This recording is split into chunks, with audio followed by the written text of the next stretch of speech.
ఉంచుతున్నాను. నేను చెప్పిన పని నువ్వు చేయాలి. వాళ్ళు ఉంగరం గురించి ఇక ఏ ప్రయత్నాలు చేయకూడదు. అలాగే కావేరి, నువ్వు నా కోసం ఇంత పని చేసినప్పుడు నేను నీకోసం ఈ పని చేయలేనా?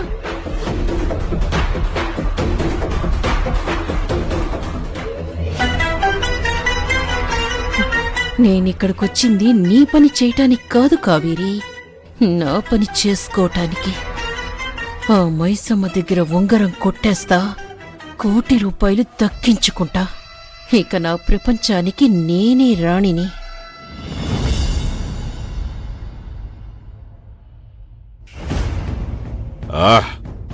మేము సర్వశక్తులు కోల్పోయినందువల్ల ఎన్ని సమస్యల్లో పడితేమో చూచితవా? ఏముండను, దిక్పాలకుండను. అయినాను చిన్ముద్రిక ఎక్కడ ఉందో గ్రహించలేకపోవచ్చున్నాను. మీరు చిన్ముద్రిక ఎక్కడుందో గ్రహించలేకపోతున్నారు.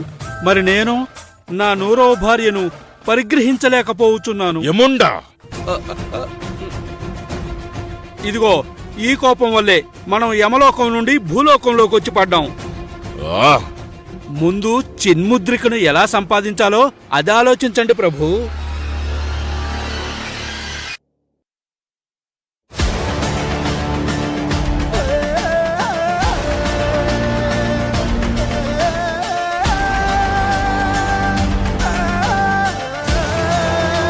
ఈ పరిస్థితి నుండి నన్ను నా తండ్రి సూర్యభగవానుడే రక్షిస్తాడు.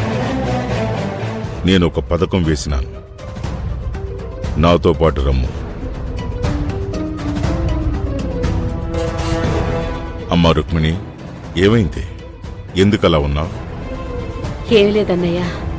నీవు చెప్పకపోయినా నాకు తెలుస్తూనే ఉంది తల్లి.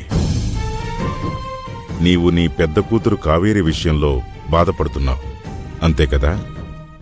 అది కాదన్నయ్యా, అది నీ బాధలేంటో నువ్వు నాకు చెప్పనక్కర్లేదు సోదరి. కాని దానికి పరిష్కారమేంటో నేను చెప్తాను. ఏంటన్నయ్యా అది? మానవులకు ఆరోగ్య ప్రదాత, ఐశ్వర్య ప్రదాత, అన్ని కష్టాల నుండి బయటపడేసేవాడు ఆ సూర్య భగవానుడు ఒక్కడే. ఆయన ప్రత్యక్ష నారాయణుడు. ఆయన పూజ కావేరి దంపతులతో చేయిస్తే అన్ని కష్టాలు తీరిపోతాయి. అయితే ఆ పూజ చేయిద్దామన్నయ్యా. ఎవరో చేయించటం ఎందుకు? నేనే ఆ పూజను చేయించేదాన్ని. కాని కావేరి వాళ్ళు దీనికి ఒప్పుకుంటారా? ఎందుకు ఒప్పుకోదన్నయ్యా? నేనిప్పుడే కావేరి వాళ్ళతో మాట్లాడతాను. వద్దమ్మా,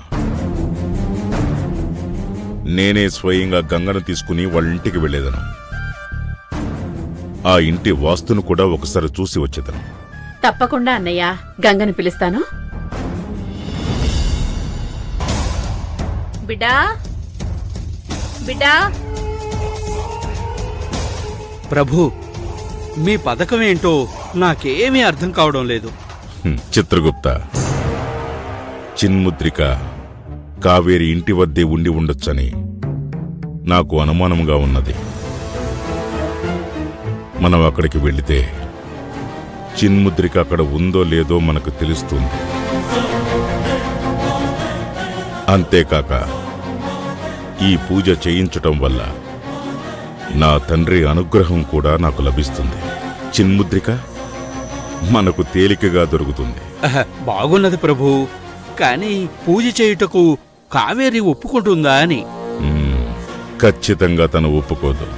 అందుకే ఆ ఇంట్లో ఎవరున్నారో చూసి అందరినీ ఒప్పించదము. అటులనే ప్రభు, భూలోకమునకు రాగానే మానవులకు యుక్తులన్నీ మీకు కూడా కొంచెం అబ్బినవి. యముండా!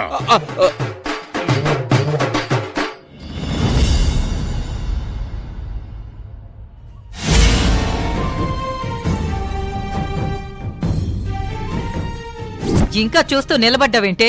వెళ్ళవే బయటికి. ఆగండి అత్తయ్య.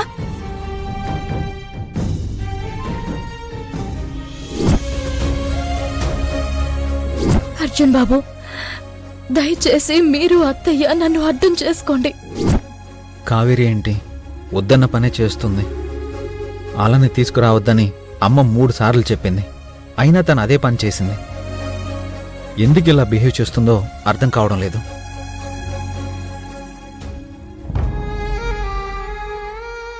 అర్జున్ బాబు, భోజనం చేద్దాం రండి.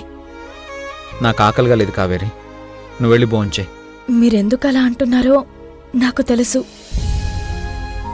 భార్యాభర్తల మధ్య ఎన్ని గొడవలున్నా కంచం దగ్గర మంచం దగ్గర వాటిని పక్కన పెట్టాల్సిందే.